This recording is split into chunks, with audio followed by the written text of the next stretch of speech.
Hi everybody, Terry Ryder from Hotspotting. Just want to talk to you a little bit about what's happening with real estate prices in the major markets around Australia. Because what's happening depends very much on who you believe, which newspapers you read, and which sources of information that you favour. Because we have around Australia probably 5 or 6 major research sources who research and publish figures on what's happening with prices and rents, vacancy rates, etc. There's the Bureau of Statistics, there's Domain, there's CoreLogic, there's Residex, there's SQM, which is the Real Estate Institute of Australia. And if you've got figures for, say, the 8 capital cities and how much house prices have risen or fallen in each of the 8 capital cities in the last 12 months, you're going to get 5 or 6 different figures, and sometimes very different figures. You're going to get figures from one source that says prices in a particular city are rising, and the figures from another source are going to say that prices are falling. How can that be? Well, they all use different methodologies. They all claim that their methodology is the best, but the outcome is a lot of confusion for real estate consumers, because you might in one week see figures published from one of those sources saying X, and then the following week, figures from another source will be published saying something quite different, and it just creates enormous confusion. Who's right and who's wrong? Well, as far as I'm concerned, it's all dodgy data to a certain degree. But anyway, it's interesting to compare, as we often do, the snapshot that we get from one source with the snapshot we get from another source. Now, the one that's most quoted in the media is CoreLogic. That's primarily because they are absolute publicity hounds. They live to get publicity, and they're pumping out press releases every day, and media, being the lazy and under-resourced entities that they are, will just publish the press releases because it's convenient, it's easy, neatly packaged information that appears to be credible. Well, it's only one picture of what's really going on. Now, the picture created by the figures from that source causes headlines to be written that property prices are falling around Australia. That's because the average for the capital cities, according to their figures, is actually down.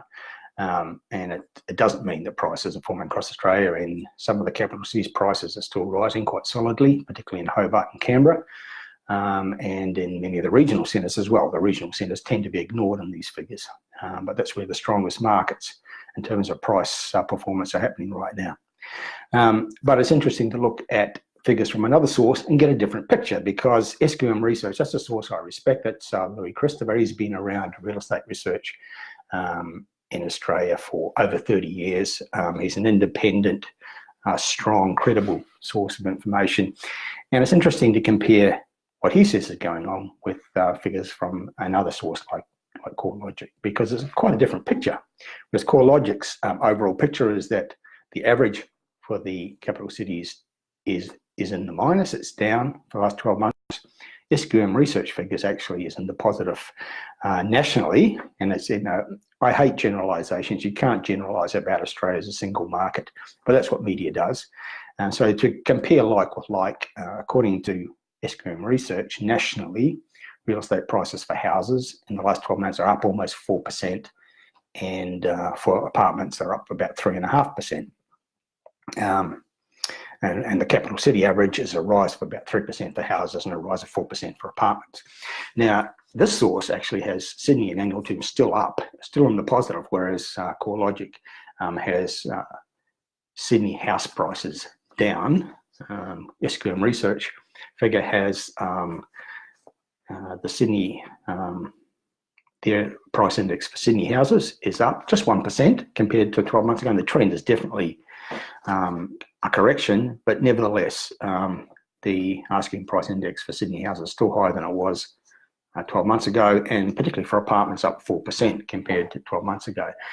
In Melbourne, CoreLogic has Melbourne in the negative in annual terms, but this source has Melbourne still 6% higher for houses and 8% higher for apartments. And then we go to Canberra, which is up 12% for houses and 6% for apartments.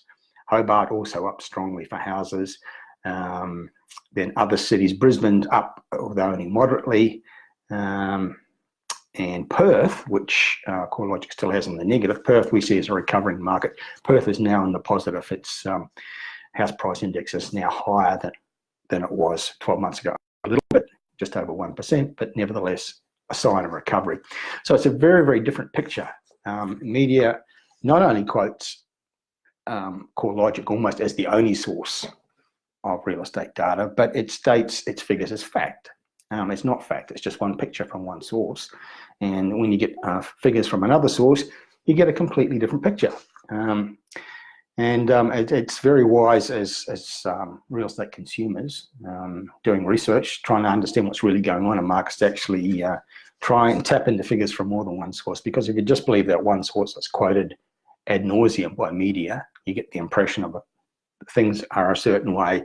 But when you see figures from another source, it's quite a different picture. And media is not doing its job properly. So at Hotspotting, we try to give a more rounded picture so that you can be better informed real estate consumers. It's also interesting to look at SQM Research's index for rents. They've got a weekly rents index, and media gives very, very little attention to what's happening with residential rents. It's obsessed with prices, particularly in Sydney and Melbourne, to the exclusion of other parts of Australia quite often, and doesn't pay a lot of attention. Rents are very important. So according to the index from SQM Research, Canberra rents are up strongly, 13% in annual terms for houses and 7% for apartments. Hobart is also up strongly, almost 9% in annual terms, their rental index for houses, and over 10% for apartments. And then in some of the other cities, Darwin is actually up now, which is an interesting turn of events, because Darwin's been in the negative for a number of years. But that may be an indicator, maybe, I'm not saying definitively, maybe an indicator things are starting to turn around for Darwin. It's just one figure from one source. You need to look at other sources to confirm or otherwise. Brisbane and Adelaide are up a little bit, and their indexes, not a lot. Melbourne is up moderately, and overall rents are up as a national average, although only moderately. But the big rental growth is being seen in Canberra and Hobart, and it's not a coincidence that they're the two cities with the lowest vacancy rates. So the same source has the vacancy rates in Canberra and Hobart consistently below 1%, closer to 0.5% most months when they publish their figures on vacancies. And so it's not a coincidence that they're the two cities that have got the strongest rental growth. So quite a solid and healthy picture, particularly for those two cities. They're also two cities who right now are showing the strongest growth in prices overall, particularly for houses. And they're the healthiest capital city markets. But as I've said a number of times in these broadcasts in recent weeks, I believe the strongest markets in Australia right now are in the regions, particularly in New South Wales and in Victoria, but there's also strong regional markets in Tasmania and in Queensland and elsewhere. But there's a lot more to the overall picture, what's happening in real estate with prices and rentals, than you're going to get from mainstream media, which is kind of obsessed with Sydney and Melbourne and excludes the rest of Australia, almost totally excludes regional Australia, and tends to generalise about Australia as a single market, which is a mistake, and just adds to the great seething mass of misinformation that's out there. So hopefully the figures I've just presented give you another snapshot view, another view of what's happening with prices in the major markets around Australia, as well as rentals. That's it for now. Terry Ryder from hotspotting.com.au signing off. I will talk to you again soon.